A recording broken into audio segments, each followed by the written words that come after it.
Hello everyone, welcome back to my channel and you are watching gardening with Suchi. Friends, आज की video में मैं आपको गुलदाउदी प्लांट्स के बारे में बताने वाली हूँ। अगर आपने गुलदाउदी के पौधे अभी तक कटिंग्स नहीं लगाई हैं तो अभी बिल्कुल लास्ट टाइम है, लास्ट मौका है कटिंग्स लगाने का। तो गुलदाउदी की कटिंग्स आप ज़रूर लगा लीजिए अभी इस समय, नहीं तो आप बहुत ज़्यादा लेट हो जाएंगे और आपको फ्लावरिंग नहीं मिलेगी। और यहाँ पर देखिए मेरी तैयारी शुरू हो चुकी है और मैंने मिट्टी सुखाई है क्योंकि अब थोड़ी थोड़ी धूप जो है दिन भर की निकलने लगी है।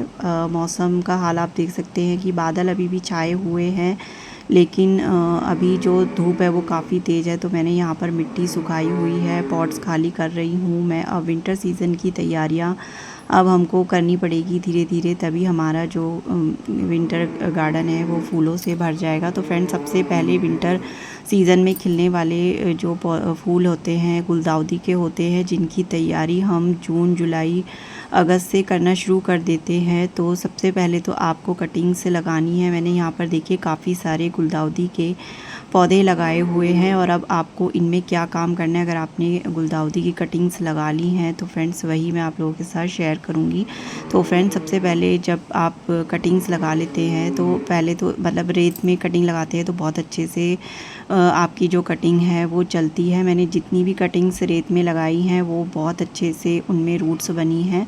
तो देखिए काफ़ी सारी कटिंग्स मैंने लगा दी हैं और कुछ रह गई हैं, तो मैं इनको भी अब धीरे धीरे जो है इनको अलग शिफ्ट करूँगी, क्योंकि रेत में तो कोई न्यूट्रिशन नहीं होता है। तो अब हमें इनको न्यूट्रिशन देना होगा और मिट्टी में अच्छे से मिट्टी बनाकर हमें इन्हें जो है अलग पॉट देना होगा। तो इस तरीके से देखिए आपने कटिंग लगा ली हैं तो उनको अब अलग पॉट देने की तैयारी उनकी अलग पॉट देने का नंबर आ गया है।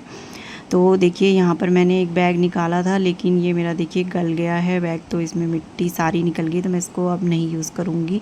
और इस तरीके के जो नर्सरी बैग्स होते हैं जिसमें आप प्लांट्स लेते हो उनको आप फेंकिए नहीं, ये आपके इसी तरीके के चीज़ों में काम आ सकते हैं। तो इन्हीं सब चीज़ों में आप जो है अपनी ये कटिंग्स को अलग अलग बैग में लगा लीजिए। अभी डायरेक्ट आप इनको बड़ा पॉट मत दीजिए, क्योंकि डायरेक्ट बड़े पॉट में लगाने से हमारी जो कटिंग्स है वो ख़राब हो सकती है। क्योंकि अभी हमें इनको जो है शेडी एरिया में रखना है, क्योंकि अभी जो धूप है वो काफ़ी तेज़ होती है। तो जब भी आप इस तरीके से अलग पॉट में अपनी कटिंग को लगाते हैं तो कुछ दिनों तक आपको उन्हें छाया वाले जगह पे ही रखना है और लगातार वाली बारिश से बचा के रखना है।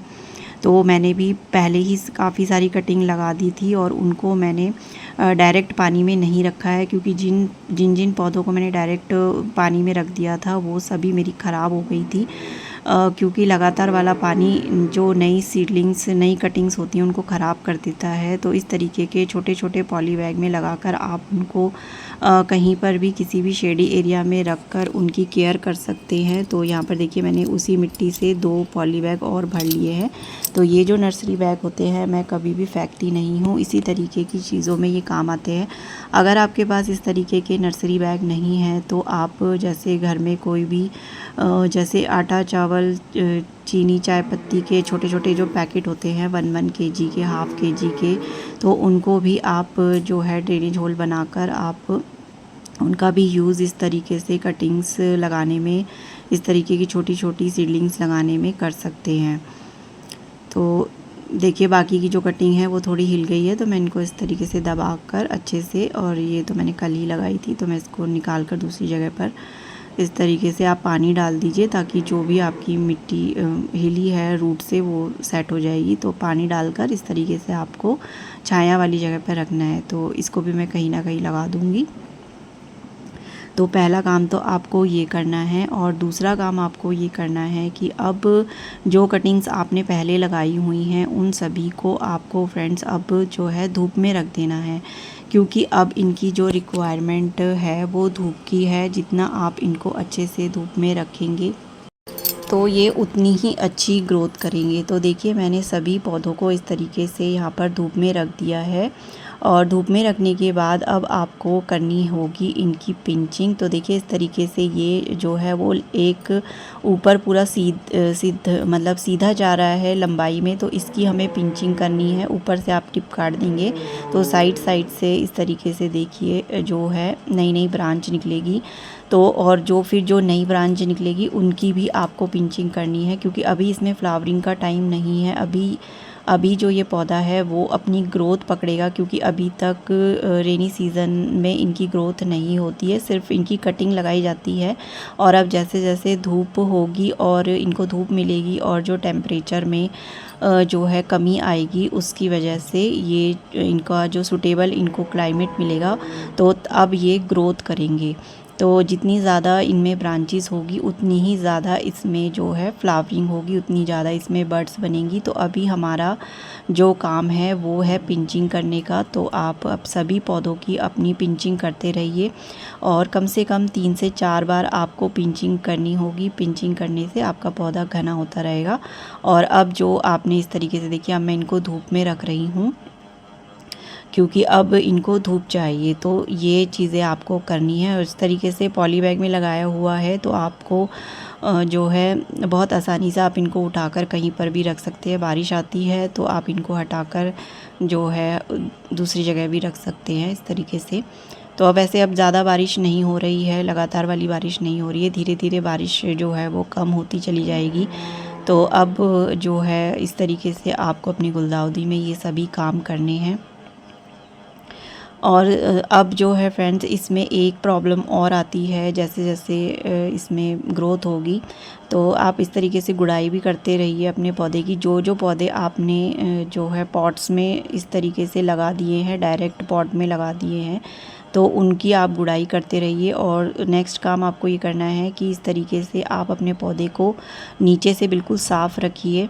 नीचे से आप बिल्कुल साफ़ रखेंगे, जो भी नीचे की पत्तियां हैं उनको आप हटा दीजिए। इस तरीके से अगर आप अपने पौधे को रखते हैं तो आपके पौधा जो है वो ख़राब नहीं होगा, क्योंकि मिट्टी के कांटेक्ट में आने से जो पत्तियां हैं वो सड़ गल जाती हैं, गीली होती हैं और उनमें फंगस भी लग सकती है, तो आपका पौधा ख़राब हो सकता है। तो इस तरीके से नीचे से आपको अपने पौधे को बिल्कुल इस तरीके से साफ़ सुथरा रखना है, ताकि उसकी जो पत्तियां हैं मिट्टी के कांटेक्ट में ना आए। तो देखिए ये सब काम आपको करने हैं। तो मैंने इस तरीके से देखिए थोड़ा थोड़ा करके मैं सभी पौधों में अब ये काम कर लूँगी, क्योंकि मेरे बहुत सारे पौधे हैं। अगर आपके पास कम पौधे हैं तो आप इस तरीके से एक ही दिन में ये सभी काम कर सकते हैं। और अब आपको जो पौधे आपने गमले में लगा दिए हैं, पॉट में लगा दिए हैं, उनकी आप गुड़ाई कर लीजिए। गुड़ाई करने से जो भी मिट्टी है उसको उलट पुलट कर लीजिए, उससे आपके पौधे मिट्टी में जो है एयर सर्कुलेशन बढ़ेगा, आपका पौधा जो है ग्रोथ करेगा। और अब जो है आपको क्या करना है कि इसमें आपको 2-4 दाने इस तरीके से डीएपी के देने हैं। तो यहाँ पर मैं ऑर्गेनिक डीएपी का यूज़ कर रही हूँ। तो डीएपी डालने से आपके जो पौधे की ग्रोथ है वो जल्दी होगी, अच्छे से होगी, क्योंकि इसमें होता है डाई अमोनियम फॉस्फेट, जो कि पौधों की ग्रोथ के लिए बहुत अच्छा होता है। इससे हमारे पौधे जो है जल्दी ग्रोथ करते हैं। तो आप ऑर्गेनिक डीएपी डालें या फिर केमिकल वाली फ्लावरिंग प्लांट्स में आप डाल सकते हैं।